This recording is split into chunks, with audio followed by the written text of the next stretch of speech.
जितने भी जॉब्स आए उसमें से विशाखापट्टनम मैंने प्रेफरेंस लिया। वहाँ भी पिताजी ने मना किया कि विशाखापट्टनम क्यों, हैदराबाद में बहनें हैं, तुम किसी के पास रह सकती हो, विशाखापट्टनम में कहाँ रहोगी।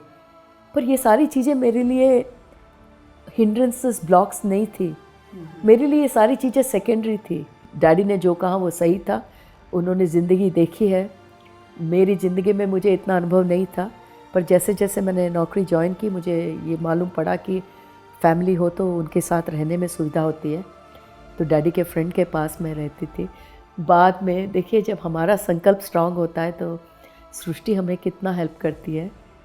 एक मेरे जीजा जी का ट्रांसफ़र काकीनाडा से विशाखापट्टनम हुआ बिल्कुल 3 महीने के बाद, तो मेरी वो समस्या भी हल हो गई। मैं उनके पास रहकर मैं नौकरी करती थी। कि ज़िंदगी में जो भी कुछ हुआ, अब जब आध्यात्मिक मार्ग में हम आगे बढ़ते हैं और फिर पीछे मुड़कर देखते हैं, सब कारणों के साथ हमारे सामने क्लैरिटी से आ जाते हैं। वो अब मैं पीछे मुड़ के देखती हूँ तो मेरे लिए इतना क्लियर होता है कि क्यों, कब, कैसा हुआ।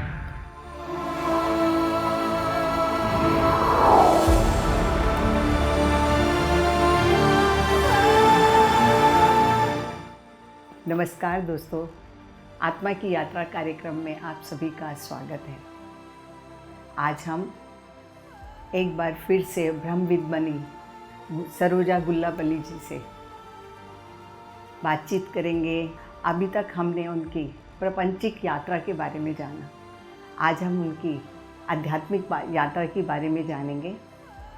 तो चलते हैं उन्हीं के पास, उन्हीं की ज़ुबान से और सुनेंगे। नमस्कार सरोजा जी, आपका स्वागत है आत्मा की यात्रा कार्यक्रम में। नमस्कार अरुणा जी, आपका और पीएमसी हिंदी का मैं बहुत आभार प्रकट करती हूँ। हमने अभी तक आपसे जाना कि आपकी प्रपंचिक यात्रा कैसी रही। आज हम आपसे जानना चाहेंगे कि आपकी आध्यात्मिक यात्रा ऑस्ट्रेलिया में कैसे शुरू हुई। अरुणा जी, जैसे क्रिकेट के 2 इनिंग्स होते हैं, हमारे भी 2 इनिंग्स होते हैं, हम सब आध्यात्मिक ध्यानियों के सबके। तो हमने पहले एपिसोड में इनिंग्स 1 कंप्लीट किया, चलिए आज दर्शकों को इनिंग्स 2 भी करवा लेते हैं। इनिंग्स 2 इनिंग्स 1 से बहुत अधिक मज़ेदार है। चलिए हम 2002 में चलते हैं, जहाँ से मेरी आध्यात्मिक यात्रा शुरू हुई। मैं उन दिनों ऑस्ट्रेलिया में थी, आज भी हूँ पर उस समय भी ऑस्ट्रेलिया में थी, और मैं विश्व के टॉप मल्टीनेशनल कॉरपोरेशंस में एक बहुत ही रिस्पॉन्सिबल पोजीशन पे थी। वर्क प्रेशर बहुत रहता था, बहुत इंटरनेशनल ट्रैवल्स रहते थे, मेरे बच्चे छोटे थे। बट जैसा कि मैंने पहले भी कहा है कि मेरे हस्बैंड बहुत सपोर्टिव हैं।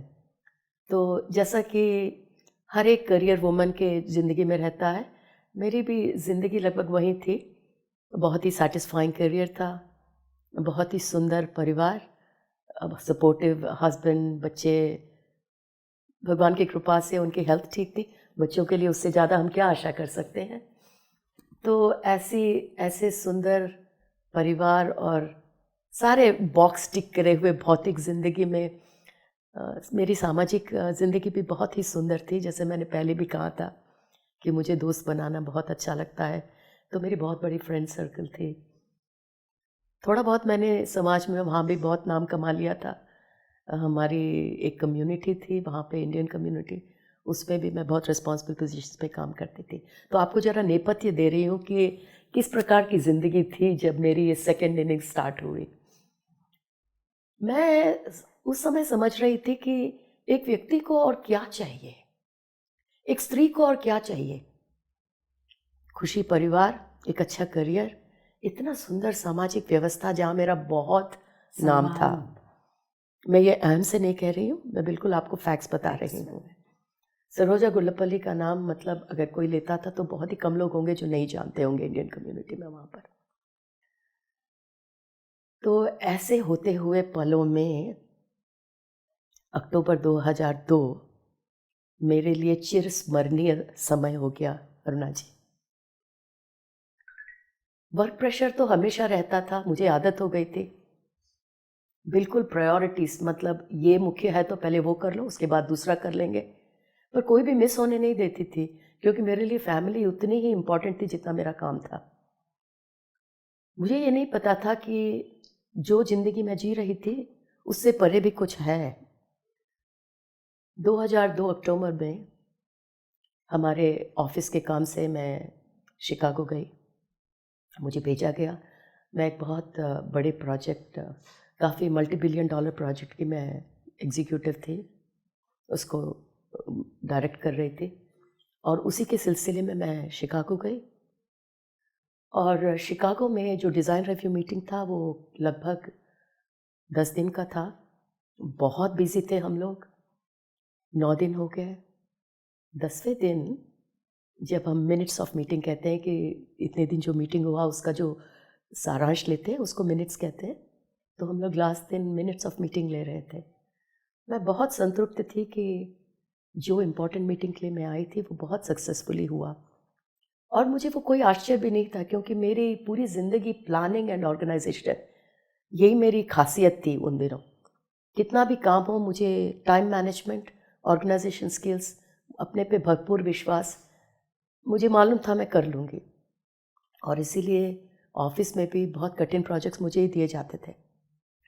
तो 9 दिन हो गए और मैं बड़े ही मन ही मन खुश हो रही थी कि अच्छा है, आज शाम को जाके थोड़े बच्चों के लिए शॉपिंग करते हैं शिकागो में, क्योंकि वापस मेलबर्न जाना था।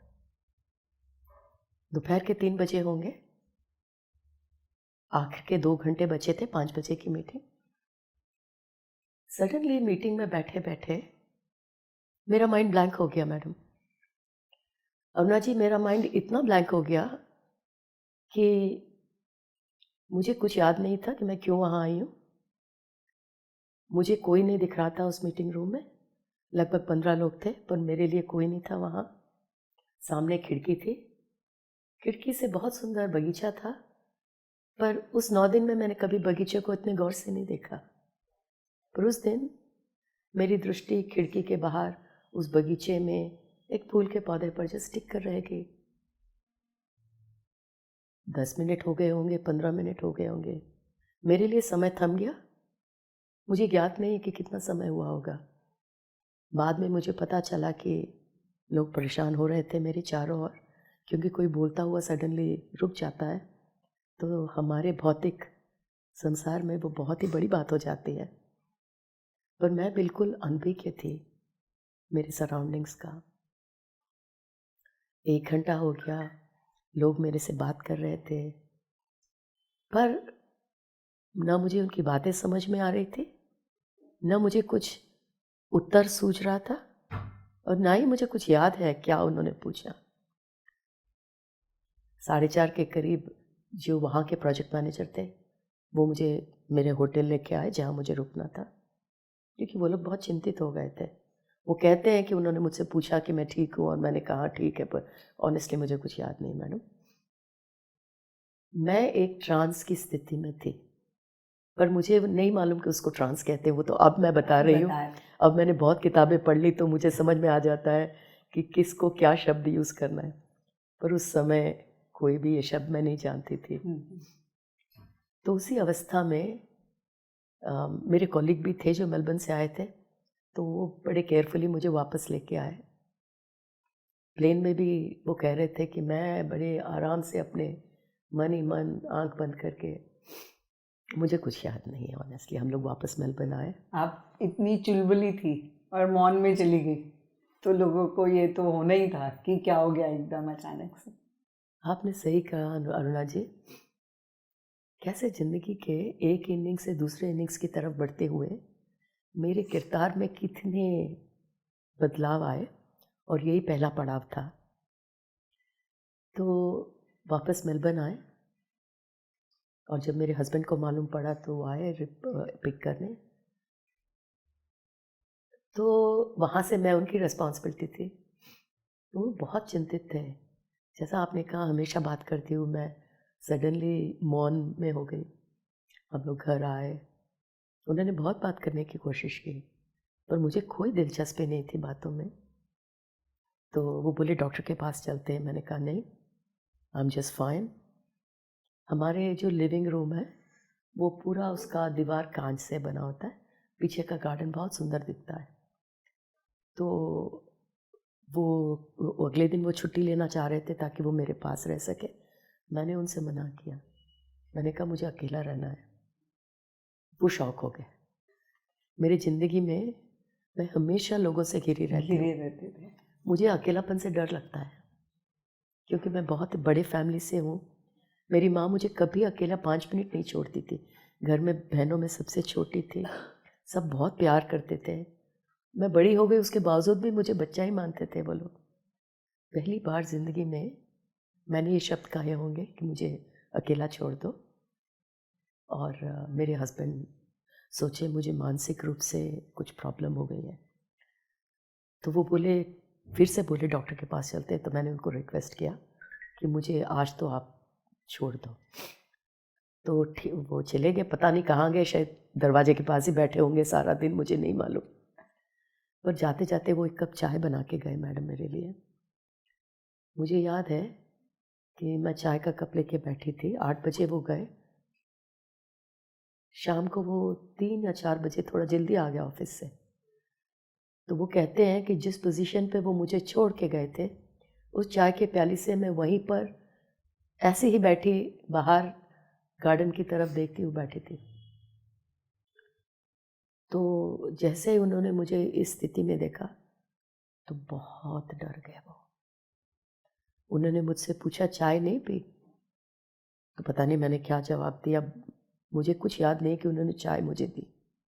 मतलब मैं इसीलिए इतने विस्तार से कह रही हूँ कि जब बदलाव आता है तो कितने रूप में आता है, देखिए। तो सारा दिन, सारी शाम वो मेरे पास रहे, बच्चे मेरे पास रहे ताकि मेरा कुछ बदलाव आए। कुछ बदलाव नहीं हुआ, एक ही बात कहती रही कि आप बच्चों को संभाल लो। अगले दिन मैंने उनको और भी जल्दी ऑफिस भेज दिया। तो वो गए। मुझे लगा कि शायद मुझे बाहर निकलना है, पता नहीं, मतलब अंदर से आवाज़ आ रही होगी। मैंने ताला लगाया, मैंने हस्बैंड को बोला मैं ही बच्चों को ड्रॉप करूँगी। थोड़ा मैंने बात करना शुरू किया था तो वो बहुत खुश हो गए कि मैं बोल रही हूँ। बच्चों को स्कूल में ड्रॉप किया मैंने। बच्चों से ज़्यादा बात नहीं की, पर वो समझते थे कि कुछ हो गया है, मम्मी को अकेला छोड़ देते। ड्रॉप किया उनको, करीब 10 बज रहे होंगे। मैं सड़क पर वॉक करने निकली तो एक प्रकार का, जिसे हम कहते हैं वेव, अंदर से एक बड़ा वेव मेरे अंदर, बहुत लहरें उठ रही थी, ये मुझे महसूस हो रहा था। और मैं वॉक करती चली जा रही थी। वो सारी लहरें, पता नहीं क्या क्या लहरें थी वो, मेरी क्या पड़ते थी, वो सारे आंसू बन के मेरे आंखों से बह जा रहे थे। तो पिछले 2 दिन तो मौन में थी और वो तीसरा दिन था, ये कुछ अलग ही था। मैं इतना आंसू बहाने वालों में से नहीं थी मेरे फर्स्ट इनिंग्स में। बहुत स्ट्रांग हूँ, इमोशनल भी कम ही हूँ। तो मेरे लिए इतने आंसू बहना मतलब बहुत बड़ी बात है। पर मैं उससे भी अनभिज्ञ थी अरुणा जी, समझ नहीं आ रहा था क्या हो रहा है। और ऐसे ऐसे मैं आगे बढ़ती चली जा रही थी। सामने से एक लेडी आ रही थी, वो मेरे पास आए और मैंने उनसे कुछ नहीं कहा, वो बिल्कुल मेरे रास्ते पे आके खड़ी हो गई। मुझे उन्होंने हाथ पकड़ के रोका और कहा, सरोजा मैं जानसी आंटी हूँ, आप, मुझे याद है? क्या तुमको याद है? मुझे कोई याद नहीं था। तो मैंने नहीं कहा। उन्होंने मुझे देखा, मेरे बहते हुए आंसू देखे, हाथ पकड़ के बोला, बेटा मैं बगल में रहती हूँ, आओ मेरे साथ। तो मैंने मना भी नहीं किया, मैं चली गई उनके साथ। उनके घर गई, 5 मिनट का रास्ता था, घर गई। हम घर के अंदर गए। उनका जो स्टडी है वो अपने स्टडी में ले गए और बोली, वो बैठ गई नीचे कारपेट पे, बोली बेटा आप भी बैठ जाओ। मैं भी बैठ गई, आलती पालती मार के।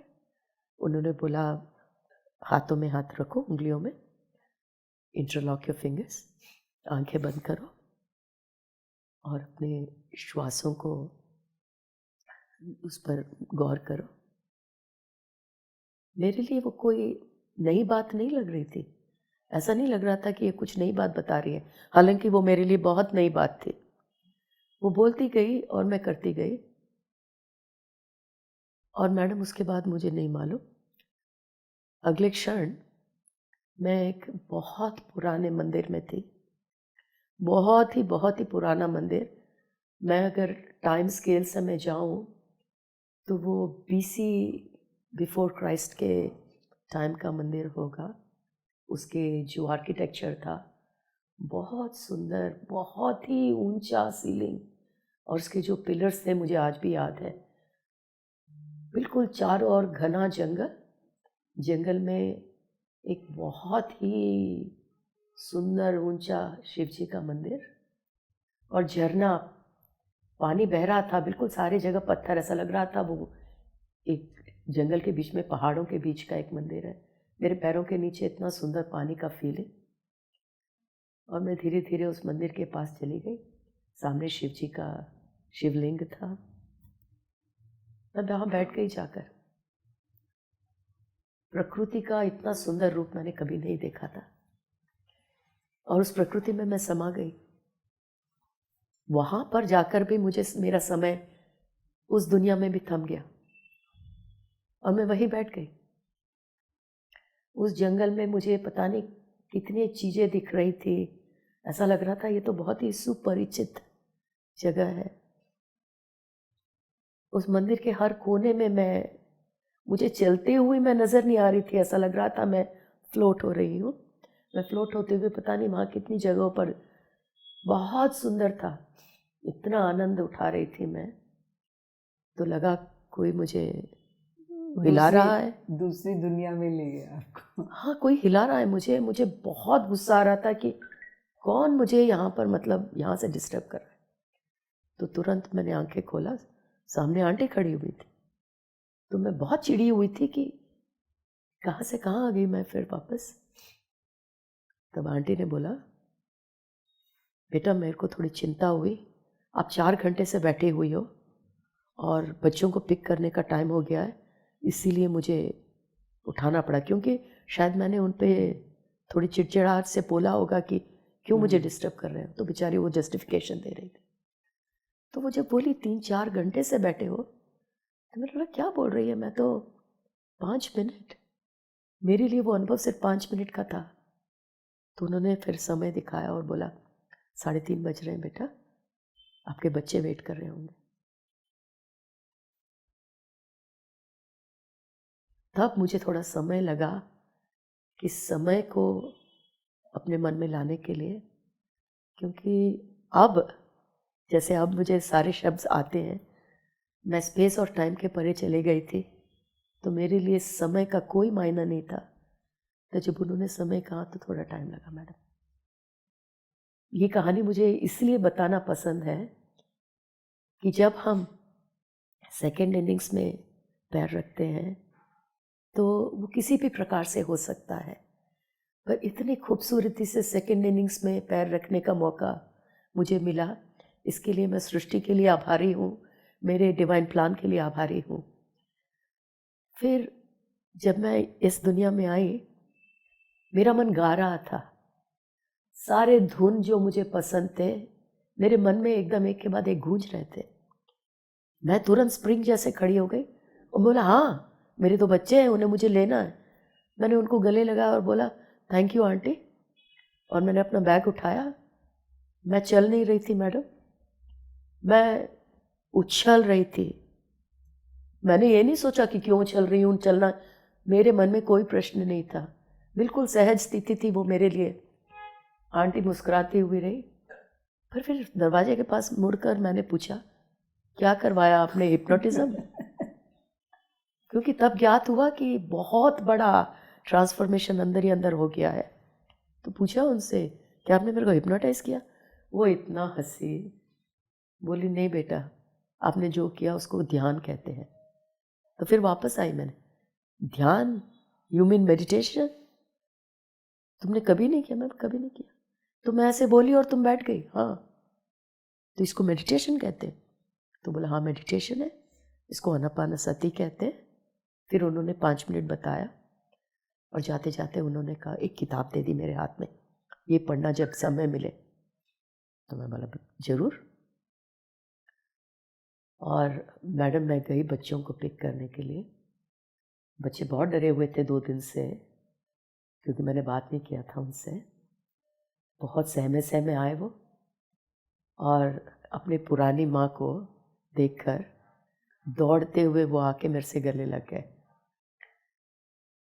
हमने कितनी बातें की, पर बातें डिफरेंट थी, एकदम डिफरेंट थी, पर जो भी था उन लोगों ने बहुत एंजॉय किया, क्योंकि 2 दिन बाद फिर से उन्होंने मेरी बातें सुनी। हम बहुत हंसी खुशी वापस आए। बच्चों को फिर से मैंने जो भी मैं नॉर्मली करती हूँ मैंने किया। फिर मेरे हस्बैंड आए, वो मुझे देख के शॉक हो गए। बोले कैसी हो? मैं बोला बहुत बढ़िया हूँ। बोले चलो थैंक गॉड। फिर काफ़ी बातें मैंने उन्हें बताई, कैसे मैं आंटी के पास गई थी, उन्होंने मुझे कुछ ध्यान कह के सिखाया, आनापानसती, बहुत अच्छा लगा। मैंने सब कुछ बताया उनको। पता नहीं मैं कहाँ कहाँ जाकर आई। सोचे अच्छा पागलपन अभी ठीक नहीं हुआ है इसका। पर बहुत पेशेंस है उनको। बोला ठीक हो ना अब? तो मैं बिल्कुल ठीक हूँ। फिर मैं जल्दी जल्दी बच्चों को खाना बनाया, उनको सुला दिया, और मैंने हस्बैंड से कहा मुझे किताब पढ़नी है। तो बोले अच्छा ठीक है, तुम खुश हो, इससे मुझे उससे ज़्यादा कुछ नहीं चाहिए। वो सोने चले गए। 8 बजे मैंने किताब खोली जो आंटी ने दिया।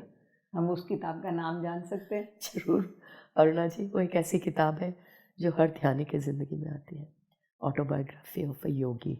वाह। मेरा ये जो सेकेंड इनिंग्स है ऐसे अद्भुत किताब से शुरू हुआ। मैंने 8 बजे किताब पढ़ना शुरू किया, पूरी रात मैं किताब पढ़ती रही। सुबह 4 बजे किताब ख़त्म हुआ। किताब पढ़ते हुए न जाने मैं कितनी दुनिया में घूमी उस किताब के आखिरी पेज तक। इस सृष्टि के समस्त सिद्धांत सारे पढ़ ले, हर दृष्टिकोण एक के बाद एक मेरे अंतर में समा गए। उस ऑटोबायोग्राफी ऑफ योगी ने उस पिछले 3 दिन में जो भी कुछ हुआ वो बखूबी से मुझे समझा दिया कि मैं किस दुनिया की तरफ बढ़ रही थी। बहुत खुशी हुई मुझे ये ज्ञात होते हुए कि जिस दुनिया को मैं जानती थी उससे परे भी बहुत कुछ है, पर ये दुनिया मेरे पिछले दुनिया से भी बहुत खूबसूरत थी। मानो सब कुछ बदल गया था। इतनी खुशी ज़िंदगी में जो मैंने पहले कभी नहीं देखा था। मैं हंसते खुशी मैंने हर रोज़ लाइब्रेरी जाना शुरू कर दिया, और वो जो आंटी जिन्होंने मुझे ध्यान सिखाया उन्होंने मुझे काफ़ी कैसेट्स दिए थे जिसमें ब्रह्मश्री पितामह पत्री जी के फ़ोटो थे। तो वो कहती थी ये सुनो आपको अच्छा लगेगा, मुक्ति मार्ग, जन्म परंपरा। मेरे लिए वो आदत बन गई थी। मैं कार में वो लगा के जाती थी और बहुत मज़े से सुनती थी, और हर कैसेट सुन के मुझे लगता था हाँ ये परफेक्ट है। तो जितने भी किताबें वो मुझे बताती थी मैडम, मैं उन किताबों के लिए लाइब्रेरी जाती थी। और मानो लोब्सांग रामपा की यू फॉर एवर, मैं लाइब्रेरी जाती थी, और न जानते हुए भी मेरी जो इनर है वो मुझे ठीक उसी कबर्ड के पास ले जाती थी जहाँ किताब है। मैं सोचती भी नहीं थी, जिस किताब में मैं हाथ रखती थी वो वही किताब होती थी जो मुझे पढ़नी होती थी। मुझे आश्चर्य भी नहीं होता था। मैं किताब लेके आती थी, लिखवा के घर जाके पढ़ती थी। ऐसा मैंने 15 दिन किया। आज मैं जब पीछे मुड़ के देखती हूँ तो मुझे लगता है कि क्यों मुझे आश्चर्य नहीं हुआ। पर जिस स्पेस में मैं थी वो स्पेस एक ऐसा स्पेस था जो शून्यता कहते हैं। मैं उस शून्यता में जी रही थी। जब शून्यता में जीते हैं तो कुछ पूछने की ज़रूरत नहीं पड़ती, वो आप समझ में आता है। तो इस शून्यता में रहते हुए मेरे ऑफिस वाले बहुत चिंतित हो रहे थे कि बिना बताए मैंने छुट्टी रख दी। तो काउंसलिंग के लिए मुझे ऑफिस से काउंसलर को भेजा गया। वो आई मुझे काउंसलिंग करने। मैंने उसको बिठाकर उसकी काउंसलिंग कर दी। हाँ, मैंने बोला कितनी सुंदर ज़िंदगी है, तुम जो ज़िंदगी जी रही हो वो ज़िंदगी नहीं है। तो उसने पूछा व्हाट डू यू मीन? मैंने बोला बैठ बताती हूँ। मैंने उसको ऑटोबायोग्राफी ऑफ अ योगी से शुरू किया, पूरा लोब्सांग रामपा के सारे सिद्धांत बताए। बोला बैठ के ध्यान कर। मैडम वो 4 दिन आई, 5वें दिन नहीं आई, और उसके पास से एक ईमेल आया। उनका नाम मुझे आज भी याद है, रोज़। उसने ईमेल में लिखा, मैंने नौकरी रिज़ाइन कर दी है क्योंकि आपने मुझे सही ज़िंदगी मायने में समझाई, मुझे ये नहीं करना, मैं इसी मार्ग में अपना रास्ता ढूंढ लूँगी। मैं इतनी हंसी क्योंकि मैं उनकी स्थिति समझ सकती थी। तो ऐसे छोटे छोटे घटना होते हुए मैं वापस नौकरी पे गई, पर इस बार मैं वो सरोजा नहीं थी। सब स्थिति वही थे पर मेरी स्थिति बदल गई थी। बहुत ही हंसते खुशी मैंने बाकी के अपने प्रोफेशनल करियर मैंने कंटिन्यू किया। बहुत अंतर था पहले इनिंग के मेरे प्रोफेशनल करियर में, दूसरे इनिंग के प्रोफेशनल करियर में। मैं ऑफिस आती थी। एक प्रश्न हाँ कर जी, सकती हूँ इसके बीच हाँ में? जी। जो आपने डिफरेंस को अनुभव किया, उसमें आपकी एफिशिएंसी में क्या अंतर आया? मैं वही बता रही थी, जब मैं वापस ऑफिस आई, कुछ भी होता मैं आनंद से करती थी, स्ट्रेस से नहीं, डरते हुए नहीं कि अरे इतनी सारी चीज़ें कैसे करेंगे, हो जाएगा। एक तरह का आनंद जो अंदर से आता है, जो बाहर पे निर्भर नहीं करता, वैसा आनंद निरंतर एक स्रोत की तरह अंदर से हमेशा उमड़ता रहता था। इसलिए ऑफिस में कोई काम कठिन या सरल वो शब्द मेरे लिए थे ही नहीं। होता था, नहीं होता था तो भी ठीक है। जिस स्थिति में मैं थी अरुणा जी, शायद जो मेरे आसपास था उनको मेरे अंदर के चेंजेस बहुत नज़र आ रहे थे। धीरे धीरे मेरे पास, मैं ये पहले साल में कह रही हूँ, मेरे पास लोग आने लगे ऑफिस में जिनके प्रॉब्लम्स होते थे, वो मेरे साथ शेयर करने लगते थे। उसके पहले ऐसा नहीं होता था, मेरे पास समय ही नहीं था किसी को बिठा के बात करने का। अभी मेरे पास बहुत समय होता था लंच टाइम में लोगों से बात करने का। न जानते हुए मेरा काउंसलिंग करियर वहाँ से स्टार्ट शुरू। हुआ। मैं वहाँ पे अनअनाउंस्ड काउंसलर बन गई, मेंटोर बन गई। पता नहीं कितने लोगों को मैंने ऑफिस में काउंसलिंग किया होगा, पर मेरे काउंसलिंग का एक ही ध्येय था कि अपने अंदर इतनी खुशी है उसको जानो। मैं तुम्हारे लिए कुछ नहीं कर सकती, मैंने अपनी खुशी ढूंढी है, तुम अपनी खुशी ढूंढो। तो वो कहते थे कैसे? मैं यही कहती थी कि तुमने अपनी ज़िंदगी में इतना कचरा भर रखा है कि तुम्हें असली आनंद नहीं दिख रहा। कचरा साफ करो। अंग्रेजी में कहते हैं कि अनक्लटर करो, रिप्रायोरिटाइज करो ज़िंदगी में, फिर देखो कितना मज़ा आता है। सब करते थे और आके मुझे बताते थे बहुत मज़ा आ रहा है। पर मैं गिल्टी भी हूँ क्योंकि मेरे इस मार्ग में, मेरे काउंसलिंग के कारण कितने लोगों ने अपनी ज़िंदगी बदलकर नौकरी से रिज़ाइन कर दिया। मुझे खुशी है कि उन्होंने अपनी खुशी ढूंढी, पर बहुत बड़े परिवर्तन मेरे चारों ओर भी आ रहे थे। तो ऐसा 1.5 साल बीत गया।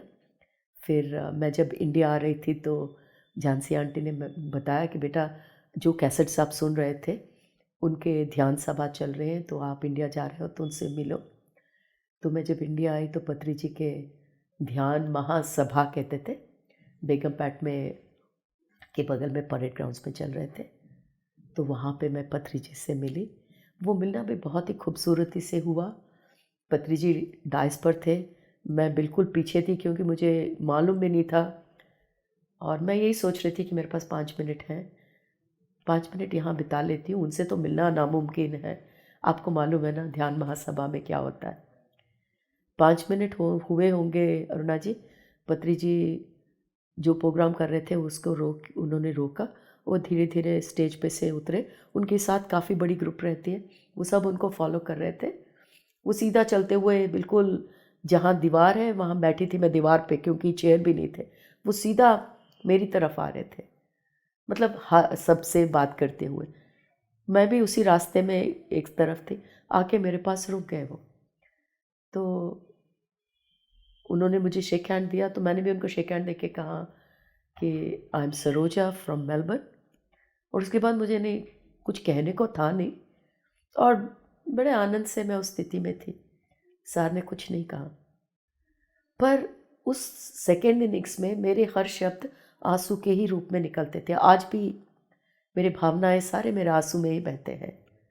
अब जो मुझे जानते हैं वो मुझे बहुत खूबसूरती से जानते हैं कि ये दुख के आंसू नहीं हैं।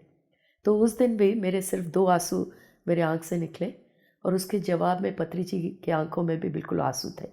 हमने कुछ बात नहीं किया, सर ने एक कुर्सी मंगवाया, हम दोनों कुर्सी पे बैठे, आधा घंटा हम लोग बस मौन में। उसके बाद सर ने शिव प्रसाद जी को बुलाया और कहा मैडम को हर स्टॉल में ले जाओ और जो जो मुझे किताब पसंद है इनको सारी किताबें दे के भेजो, क्योंकि मैंने उन्हें बताया कि मेरा फ़्लाइट था। फिर मैंने उनको गुड बाय कहा। शिव प्रसाद जी ने 2 थैले भर कर किताब दिए। तो वो मेरा पत्री जी से पहला रॉन्डेवू, मेरा एनकाउंटर था। बहुत सुंदर था। एक ज़िंदगी में मेरे लिए एक परम मित्र, एक गाइड, एक फ़िलासफ़र मिला था जो मैं कभी नहीं भूल सकती। वो मेरे बहुत बड़े दोस्त बन गए उस दिन के बाद।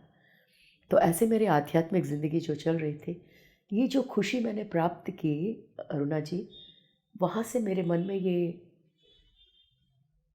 डिज़ायर था कि इतनी खुशी है ज़िंदगी में, दुनिया में इतनी पीड़ा है, क्यों ना मैं इस खुशी से जितने लोगों की पीड़ा दूर कर सकूं उतना ही अच्छा होगा। पता नहीं, ये एक नई डिज़ायर कि I want to spread this happiness all over the world. मेरा वर्ल्ड मुझे मालूम नहीं कितना, जो भी आए मेरे ज़िंदगी में, मैं चाहती थी कि उन्हें बताऊं कि ज़िंदगी इतनी बुरी नहीं है, इतनी सुंदर है। क्योंकि मेरे लिए हर पल सुंदर था, तो क्यों हम फिर इतनी पीड़ा में जी रहे हैं। तो फिर मैंने वहाँ पे एक साई टेम्पल है, उसका बहुत बड़ा हॉल है, मैंने उनको कहा I am doing a workshop. तो बोले अच्छा ठीक है। तो मैंने छोटे से फ्लायर बनाए, लोगों में बांटा और टॉपिक था हाउ टू सीक हैप्पीनेस, आनंद ब्रह्मानंद की प्राप्ति कैसे होगी, ये टॉपिक था। आप विश्वास नहीं करेंगे, मैंने कुछ मेरी कोई ख्वाहिश नहीं थी कि हॉल भर जाए, लोग ताली बजाए, कुछ नहीं। मुझे करना था, मुझे बोलना है, मतलब वो अंदर से जो उठ रहा था। तो मैं चली गई हॉल में। अरुणा जी, हॉल भर गया था, आधे लोग मुझे जानते भी नहीं है, पर टॉपिक इतना पावरफुल है कि खुशी को कैसे ढूंढोगे। सबको खुशी चाहिए, सारे आगे। मैंने मन लगा के पावर पॉइंट बनाया था, जो मेरे मन से निकल रहा था वो मैंने वर्कशॉप किया। इतना सुंदर हुआ वर्कशॉप, मेरा तो दिल भर गया।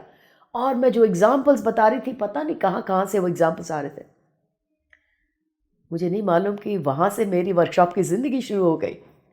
सब आ गए लोग, मेरे मुझसे गले लगा लिया कि खुशी इतना इतना आसान है। मैंने बोला बहुत आसान है, मैंने जो बताया है आप करके तो देखो। मेरे इतने फैंस बन गए, सब मेरा एड्रेस नंबर सब।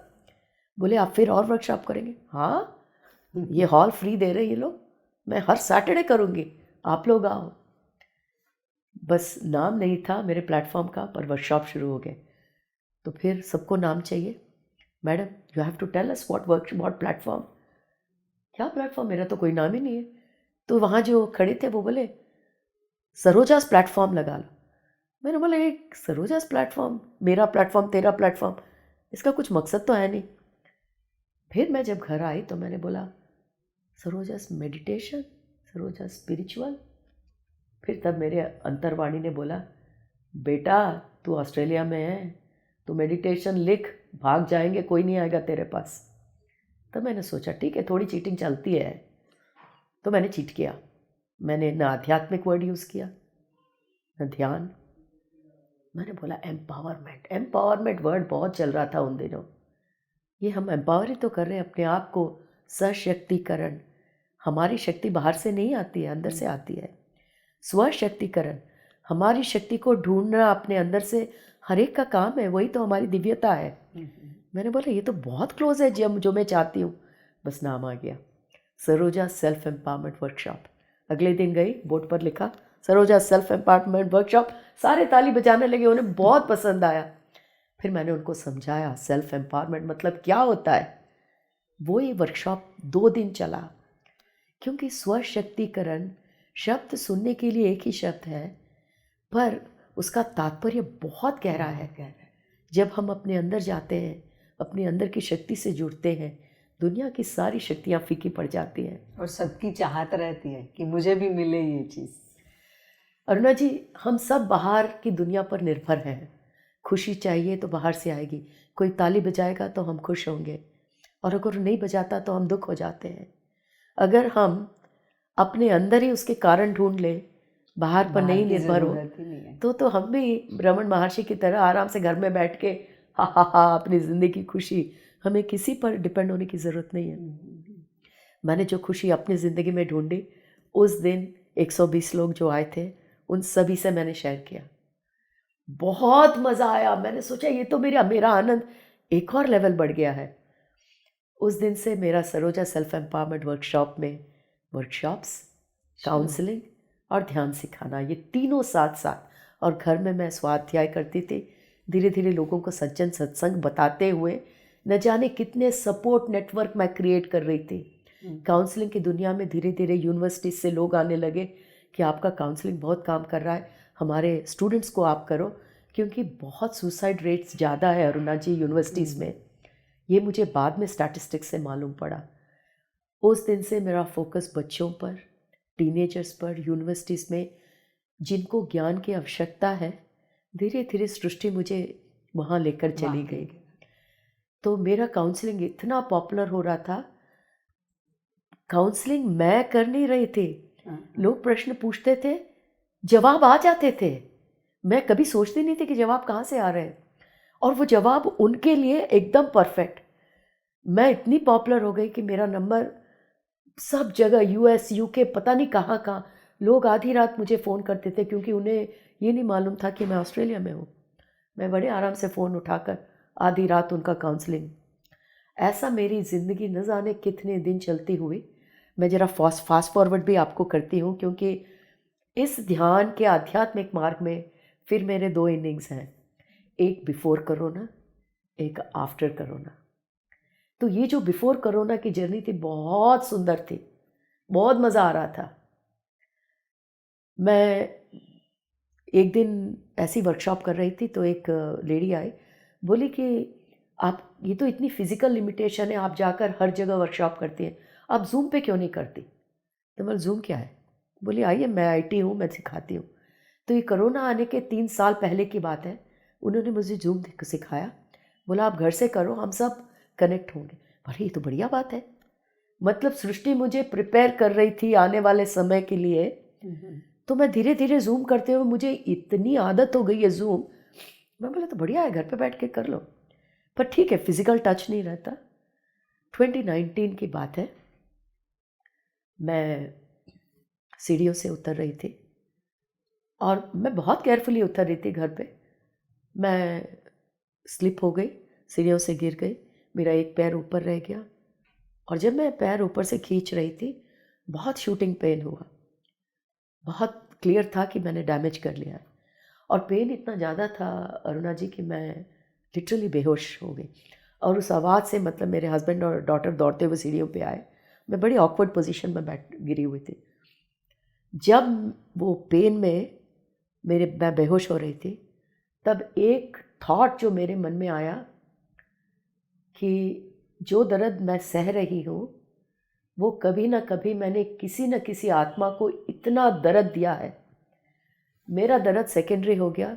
मैं हाथ जोड़कर तुरंत उस आत्मा से, उसी ऑकवर्ड पोजीशन में, मैंने माफ़ी मांगी कि अनजाने में, न जानते हुए मैंने जिसे भी इतना दर्द दिया है, अब मैं अपने एक्सपीरियंस से कम्प्लीटली समझती हूँ कि ये क्या है, कितना दर्द है। मेरे लिए एक्सपीरियंस संपूर्ण है। मेरे मानसिक रूप से इसका अर्थ समझती हूँ। कहते हुए मैंने क्षमा मांगा। मैंने जानबूझ के नहीं, क्योंकि मैं तब फॉरगिवनेस का वर्कशॉप कर रही थी, लोगों से मैं कर्म योग भी बता रही थी, और मैं लोगों से कहती थी कर्म बुरा नहीं है, हम लोग डरते हैं, पर अगर आप कर्म का अर्थ समझ जाते हो तो ज़िंदगी बहुत ईजी है। और फॉरगिवनेस का इम्पोर्टेंस भी मैं बता रही थी। उस दिन मेरे लिए प्रैक्टिकल अपॉर्चुनिटी दिया सृष्टि ने कि जो वर्कशॉप्स तुम कर रही हो, उसके ऊपर स्टैंप लगा दी कि हाँ, आप जो कर रहे हैं वो कर्म सिद्धांत, और लोगों को क्लैरिटी और मिल जाएगी। अब तुम एक्सपीरियंस करो। तो मैंने 2 सेकंड हुआ होगा, ये सारा मेरे लिए तो एक रील था। हृदय से क्षमा मांगा, और जब मैंने आंखें खोली, क्योंकि बच्चे बोलते मम्मी कैसे हो? दर्द नहीं है, एकदम पेन गायब, इतना भी पेन नहीं था मैडम। और मुझे याद नहीं है, मुझे लेकर वो सोफे पे बैठा है और बोले चलो डॉक्टर के पास। मैंने बोला क्यों डॉक्टर, मैं तो पैर तो बिल्कुल ठीक है। तो अगले दिन फिर भी ज़बरदस्ती मुझे डॉक्टर के पास लेके गए। एक्सरे निकाला, कॉम्प्लेक्स फ्रैक्चर, 3 जगह बोन टूट गया था। बोन टूटा ही नहीं था, पूरा एक टुकड़ा ऐसे साइड में आ गया था। डॉक्टर ने कहा this is a very complex fracture, you need a surgery. यहाँ पे मेटल रॉड लगेगा, स्क्रूज लगेगा, दुनिया में जितना कुछ मेटल है मेरे ही पैर में लगेगा। और फिर डॉक्टर ने कहा कि this is a major surgery, आपको ऑर्थोपेडिक सर्जन के पास जाना। मैंने कह दिया मेरे लिए कोई पेन नहीं है, मैं कोई सर्जरी के पास नहीं जाऊंगी। तो फिर हम एक और सर्जन के पास गए। वो सर्जन शायद मेरे लिए वेट कर रहा था। आपको सर्जरी नहीं करवाना है, नहीं करवाओ, आई विल हेल्प यू, पर 6 वीक रेस्ट लेना पड़ेगा, पैर हिलाना नहीं। ठीक है, मेरे लिए मंजूर है। मैं बैठी और इतना खुश हुई कि सृष्टि ने मुझे मेरे काम करने के लिए 6 वीक्स दिया है, समय दे दिया। ये समय का अभाव मैं तब तक महसूस कर रही थी। इतना कुछ करना था, समय नहीं था। ये जो मध्य मार्ग में हम चलते हैं अपने भौतिक ज़िंदगी और आध्यात्मिक ज़िंदगी को बैलेंस करते हुए, मैं एक ऐसे मोड़ पर आ गई थी कि मुझे मालूम था कि अगला कदम उठाना है, समय का अभाव है। तो सृष्टि ने कहा तुझे समय चाहिए, मैं देती हूँ। मैं आराम से पैर उठा के बैठ गई। 6 वीक। मेरे हस्बैंड बेचारे पहले 2 दिन छुट्टी लिए। मैंने उनसे बोला क्या कर रहे हो, आराम से जाओ, ज़रूरत होगी तो मैं फ़ोन कर दूँगी। क्योंकि मुझे समय नहीं था उनसे बात करने का। वो ऑफिस चले जाते थे, मैं लैपटॉप लेकर मेरे ज़िंदगी में मुझे क्वांटम साइंस डिटेल में पढ़ने की जो ख्वाहिश थी, मैंने पहले 2 वीक्स में अरुणा जी समूल क्वांटम साइंस की दुनिया मैंने पूरी कुरेद के मैंने पढ़ ली। इतनी खुशी कि अरे वाह, कितना सृष्टि कितनी सुंदर है। अब मेरा ये कैरेक्टर है कि अगर मैं कुछ सीखती हूँ तो मैं अपने पास नहीं रख सकती, उसे सबको बताना ही है। बचपन से अगर एक लड्डू भी मिल जाए तो आज लड्डू मिला है सबको। तो जो लड्डू ये आध्यात्मिक मार्ग में मिल रहे थे, मुझे मालूम था ये मेरे लिए नहीं है, मेरे द्वारा सृष्टि इस दुनिया में फैलाने के लिए यही मकसद है। हाथ में कंप्यूटर, जूम ऑलरेडी था मेरे पास। मैंने वर्कशॉप शुरू किया, कर्मयोग, न जाने कितने वर्कशॉप्स रोज़ मैं पैर ऊपर करके करती थी। कहाँ से लोग ज्वाइन होते थे, इंग्लिश में, तेलुगु में, हिंदी में। ज़िंदगी बड़ी सुंदर रूप से आगे जा रही थी। पैर ठीक हुआ, मैं इंडिया आई, ध्यान महाचक्र, महिला ध्यान महाचक्र आप सब जानते हैं, मुझे वहाँ पर एंकरिंग करने का मौका मिला। बहुत सुंदर एक्सपीरियंसेस थे पत्री जी के साथ, इतना अच्छा मौका मिला, नए दोस्त बने। वापस गए हम मेलबर्न। कोरोना धीरे धीरे अपना रूप ले रही थी, फरवरी का टाइम था। कर्मयोग के 2 वर्कशॉप्स करके मैं गई थी। वापस मुझे कर्मयोग 3 लेना था। आंख बंद करके नोट्स लिखने के लिए मैं पेन रखती थी और जब शब्द देखती थी तो वो था अवेयरनेस। पर हर बार अवेयरनेस आ रहा था। तब समझ गई मैं कि सृष्टि चाहती है कि मैं अवेयरनेस वर्कशॉप करूं। अरुणा जी, अवेयरनेस वर्कशॉप करना शुरू किया। मैं खुद नहीं जानती थी कि अवेयरनेस की स्पेलिंग क्या होती है। इतना इन्फॉर्मेशन आया सृष्टि से। एक कंप्लीट हुआ, फिर भी कंप्लीट नहीं था, दूसरा किया, तीसरा किया, चौथा, 6 वर्कशॉप्स इंग्लिश में। लोग उस समय कोरोना में इतने डरे हुए थे। धीरे धीरे सारे अवेयरनेस वर्कशॉप से कनेक्ट होते गए, अवेयरनेस में रहकर अपना डर दूर करते गए। तब समझ में आया कि अवेयरनेस क्यों आया। तेलुगु में मैंने किया, हिंदी में मैंने किया। लोग उस अवेयरनेस वर्कशॉप से प्रश्न मुझे पूछते थे कि हम इस स्थिति से गुजर रहे हैं, हम क्या करें, हम आपका वर्कशॉप सुन रहे हैं पर हमारा ये संदेह है। बिल्कुल मैंने अपना एक नया रूप देखा। कोरोना शुरू हुआ, मैं सोच रही थी कितना अच्छा मौका मिला है। जब भी मैं सोचती हूँ कि इतना अच्छा मौका मिला है, एक और मौका तैयार रहता है। पत्री जी का फ़ोन आया, अनटोल्ड स्टोरी ऑफ सीता पढ़ने के लिए कहा। मैंने पढ़ा, वो एक दूसरी दुनिया में मैंने कदम रखा, सीता माँ की दुनिया में, जहाँ से निकल पाना किसी के लिए असंभव है। और इस सीतायन पढ़ने के बाद आलेख्या शास्त्री उसने मुझे कांटेक्ट किया कि आपने जूम में सीतायन के बारे में इतनी अच्छी बातें की, क्यों ना मैडम हम पीएमसी हिंदी के लिए एक शो करें, ठीक है। उस बेचारी को क्या मालूम था कि एक शो काफ़ी नहीं है, ना मुझे मालूम था। हमने शुरू किया, 1 से 2, 2 से 3, 16 एपिसोड। पत्री मैडम ने फ़ोन किया, ये तो बहुत अन्याय है, आप हिंदी में कर रहे हैं, तेलुगु में नहीं कर रहे। तेलुगु शुरू हो गया, तेलुगु की सारी दुनिया जुड़ गई। अमेरिका से फ़ोन आया, व्हाट अबाउट इंग्लिश? मैंने क्या पागल हो गए हो, किताब अंग्रेजी में है, अब अंग्रेजी में क्या पढ़ के सुनाओ? नहीं मैडम, हमने आपका विवेक सेशन सुना है, आप 2 लाइन लेती है और घंटे बताती है, हमें भी बताओ। तो अंग्रेजी में शुरू किया। जब अंग्रेजी में मैंने शुरू किया, दीना मरियम मैडम से मेरा कांटेक्ट हुआ। फ़ोन करते हुए वो रोने लगी। किताब मैंने लिखा, पर उसको सही मायने से दुनिया तक आपने पहुंचाया, ये हम दोनों का सोल कॉन्ट्रैक्ट था। Saroja ji, I am forever indebted to you. ऐसे स्पिरिचुअल सोल से इस जन्म में कांटेक्ट होना मेरा सौभाग्य है। हम बहनें बन गई हैं, उन्हें मालूम है कि हम सोल सिस्टर से हमारा ये सोल कॉन्ट्रैक्ट है। पर मेरे लिए सीता माँ की दुनिया में प्रवेश करना, उनके साथ इतने दिन बिताना, मैं अपने सोल प्लान के लिए बहुत आभार हूँ। जो भी दिव्य मास्टर्स मेरे साथ मिलके उन्होंने मेरा सोल प्लान बनाया, मैं अपने पूर्णात्मा के लिए, उन गाइड्स के लिए भी अपना आभार प्रकट करती हूँ, इतनी सुंदर ज़िंदगी प्लान करने के लिए। सीतायन विवेक हो गया, हमने सोचा हो गया, बहुत आनंद प्राप्त किया। ध्यान में बैठी, मेरे को ज़्यादा विजन्स नहीं आते मैडम, बहुत कभी कभार, नॉर्मली मैं ब्लैंक ज़्यादा हो जाती हूँ। विजन, ध्यान में बैठी, एकदम विजन, एक बहुत बड़ा टेबल, इस कोने से उस कोने तक, 3 बड़े लंबे चौड़े आदमी बड़े बड़े ब्लूप्रिंट्स चार्ट लेकर टेबल पर आपस में बात कर रहे हैं। कह रहे हैं कि Saroja madam's workshop, they are very good, इसको इंटरगैलेक्टिक लेवल तक पहुंचाना है हमें। इसके लिए पहले इस भूमि पर एक यूनिवर्सिटी एकेडमी खोलनी है, ये सारे वर्कशॉप्स सारे मानवता तक पहुंचनी है। तो दूसरा पूछ रहा था कि किसको, ऑडियंस क्या है, तो ये पहला बता रहा था कि 00 उम्र से लेकर 99 प्लस उम्र तक ये ज्ञान पहुंचना है। वो लोग आपस में बात कर रहे हैं और मैं प्रश्न पूछ रही हूँ, कोई मेरा, वो मुझे नहीं सुन पा रहे थे। तब मुझे समझ में आया कि सिर्फ मैं देख सकती हूँ, मुझे मेरी एक खिड़की है जिसके द्वारा मैं उनके लोक तक देख रही हूँ। बहुत कुछ बताकर वो चले गए। उसके बाद मेरी आंखें खुली तो एकेडमी खोलना है, 00 99 00 क्या होता है? बच्चों को 5 साल से पढ़ाना वो तो ठीक है, पर 00 क्या है?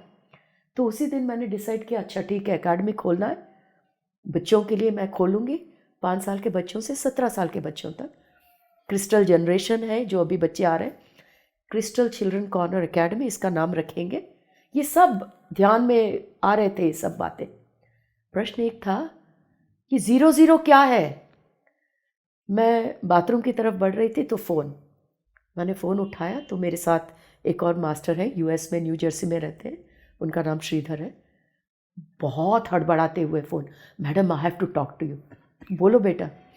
मैडम मैं अभी ध्यान से उठाऊँ, एक विज़न, 3 बड़े ऊंचे कद के लोग, उनके साथ आप बैठे हुए हैं, बड़े बड़े चार्ट लेके बैठे हैं, वो कुछ एकेडमी के बारे में बोल रहे हैं, आप उनसे बात कर रहे हैं। मैंने बहुत पूछने की कोशिश की, वो सारे चार्ट्स अपने हाथ के नीचे रखकर आप चारों लोग एक गुफा की तरफ चले गए।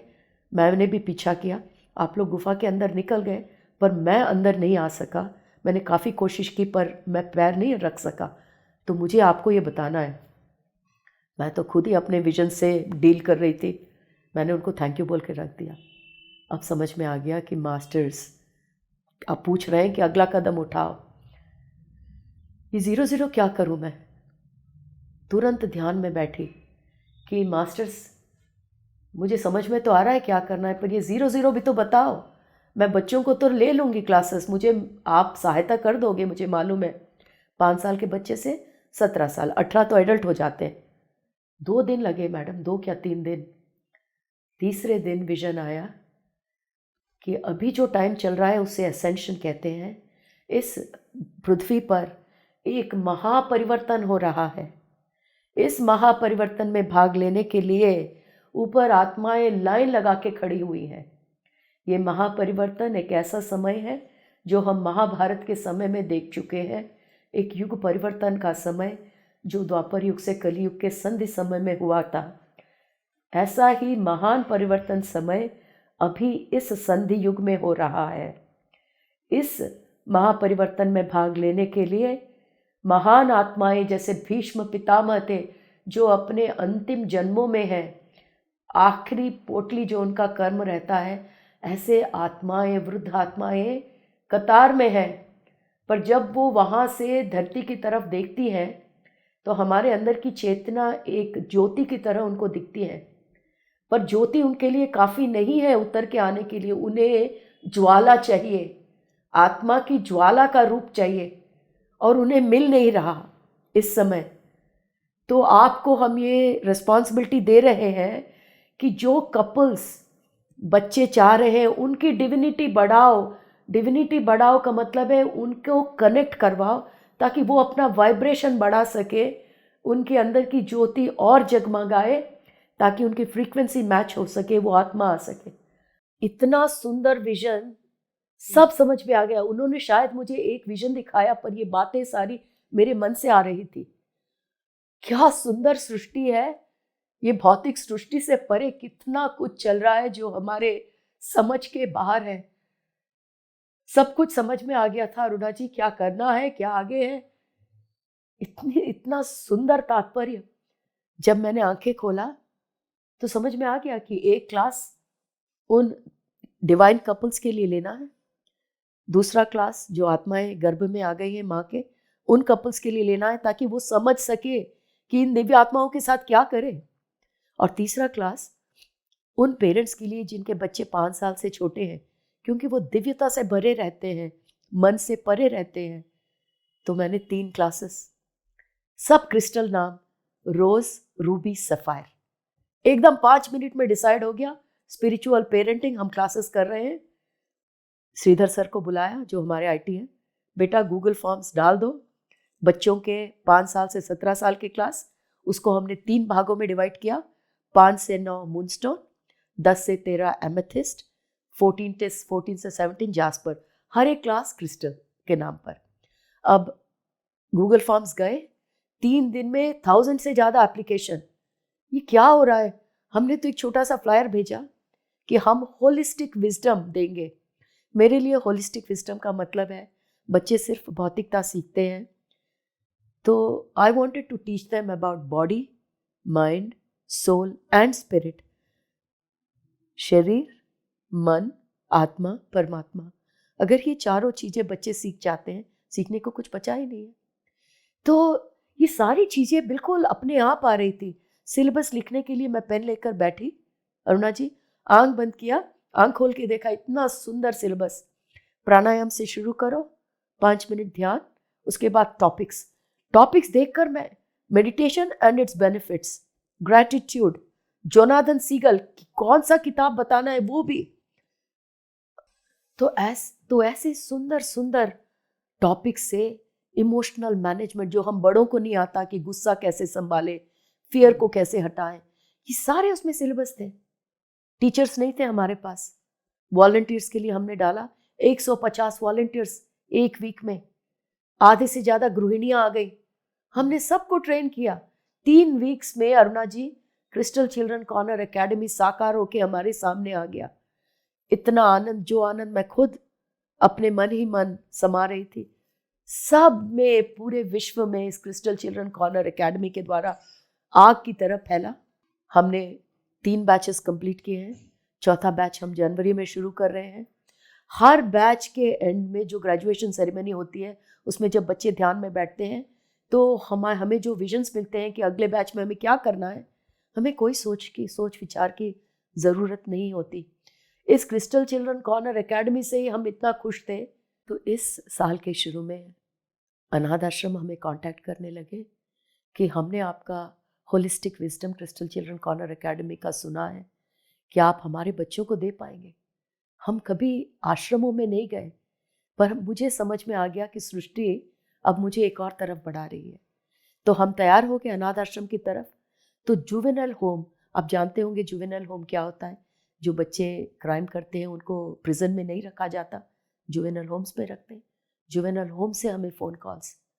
हमारा क्रिस्टल चिल्ड्रन कॉर्नर एकेडमी का दूसरा अद्भुत रूप, जिसे हम नवोदया प्रोजेक्ट के रूप में हम कर रहे हैं, इस साल के शुरू से हमारे सामने आया। पता नहीं कितने अनाथ आश्रमों में हमारे वॉलंटियर्स जाके फिजिकली, अब जूम के द्वारा नहीं, खुद फिजिकली ये होलिस्टिक विजडम दे रहे हैं। बच्चों तक पहुंचाने का ये होलिस्टिक विजडम हमें सृष्टि हर दिन नए तरीके से, नए अवसर देते हुए पता नहीं कहाँ लेके जा रही है। अब मैंने सोचना बंद कर दिया है। जिस दिन से 1000 सीड्स ऑफ जॉय विजडम हमने शुरू किया है, तेलुगु में लास्ट ईयर, हिंदी में, माता के हर एक मैसेज मेरे लिए पर्सनल मैसेजेस हैं। माता ने जो मुझे मैसेज दिया है वो ये है कि मैं समर्पण के मार्ग में आगे बढ़ रही हूँ, और जो भी समर्पण के मार्ग में आगे बढ़ता है उसे ज़्यादा सोचने की ज़रूरत नहीं है, क्योंकि जो करना है वो सारी दिव्य आत्माएं उनके द्वारा करवा देती हैं।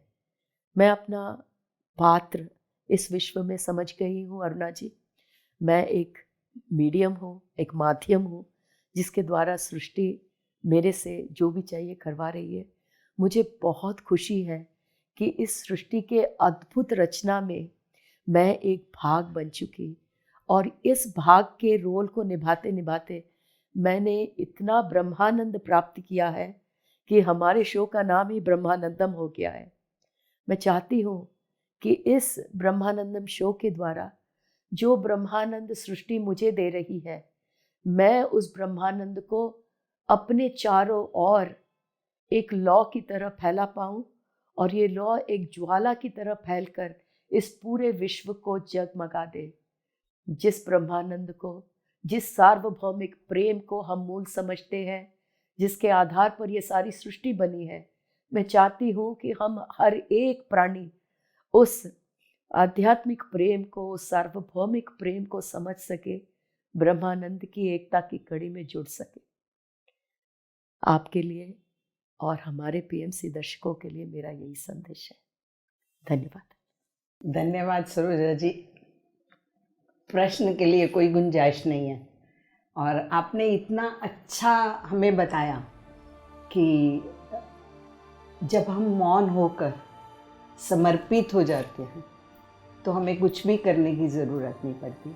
वो अपनी ज्योत से खुद ज्योतें जलाता रहता है, सृष्टि करता, और सब तक वो ज्योत पहुंचाता रहता है। तो आपका बहुत बहुत धन्यवाद हमारे साथ जुड़ने के लिए। हम आशा करते हैं कि हमारे दर्शक इससे बहुत ज्ञान प्राप्त करें। Thank you. Thank you. दोस्तों, हमने सरोजा जी की आत्मा की यात्रा से बहुत कुछ जाना, समझा। जीवन के अंदर हम अपनी शक्तियों को पहचानें और उनको सही मार्ग दें। जो अवेयरनेस का शब्द उन्होंने यूज़ किया है, हम हर क्षण हर पल अवेयर होकर अगर अपने ही श्वासों के साथ रहते हैं और मौन स्थिति में रहते हैं, तो जो सृष्टि करता है वो आपके माध्यम से फ्लो करता है। अपनी बुद्धि को हम ताला लगाकर आगे बढ़ते चले जाएंगे तो वो रास्ता हमारा और आसान हो जाएगा। बने रहिए हमारे साथ, और यात्राओं में हम और नए मास्टर्स के साथ आपके लिए आएंगे। तब तक के लिए आज्ञा चाहते हैं। आप सबका बहुत बहुत धन्यवाद। शुक्रिया।